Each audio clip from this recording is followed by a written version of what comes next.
Hello বন্ধুরা, পরিচালনে আপনাদের সবাইকে স্বাগত। আশা করি আমার ভিডিওটা যে যেখান থেকে দেখছেন সকলেই সুস্থ আছেন, ভালো আছেন।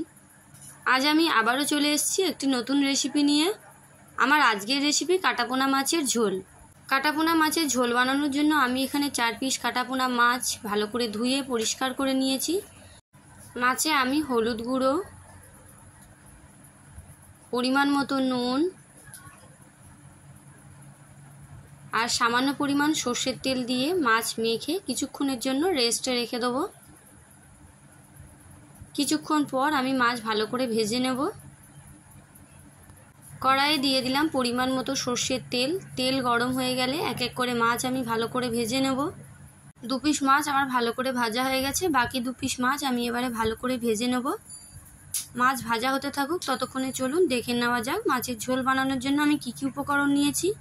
এখানে আমি ঝিরিঝিরি করে পেঁয়াজ কেটে নিয়েছি, সরু সরু করে আলু কেটে নিয়েছি, কিছুটা আদা গ্রেট করে নিয়েছি একটা টমেটো আর কিছুটা কাঁচা লঙ্কা।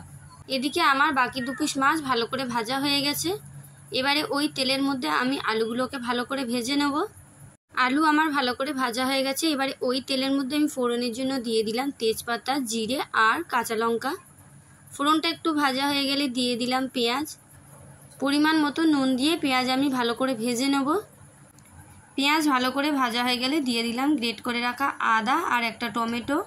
দিয়ে দিচ্ছি পরিমাণ মতন হলুদ গুঁড়ো, জিরের গুঁড়ো, ধনের গুঁড়ো আর লঙ্কার গুঁড়ো।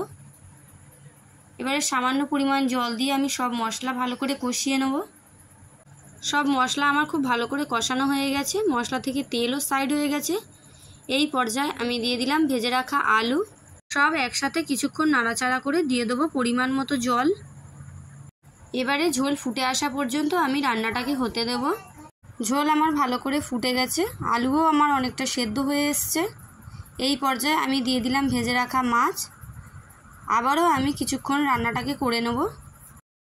এখন আমার কাটাপোনা মাছের ঝোল রেডি। আমার এই রেসিপিটি যদি আপনাদের পছন্দ হয়ে থাকে তাহলে একটি লাইক দিয়ে কমেন্ট করে জানাবেন আর ভিডিওটি অনেক অনেক শেয়ার করবেন। এরকম আরও ভিডিও পেতে চ্যানেলটি সাবস্ক্রাইব করে পাশে থাকবেন। পাশে থাকা নোটিফিকেশান বেল অনটি অন করে অল বাটন প্রেস করে দেবেন, যাতে করে আমি ভিডিও দেওয়া মাত্র ভিডিওটি সবার আগে আপনাদের কাছে পৌঁছাতে পারে। আজকের মতন এখানেই সমাপ্ত। দেখা হচ্ছে আবার নতুন কোনো রেসিপি নিয়ে।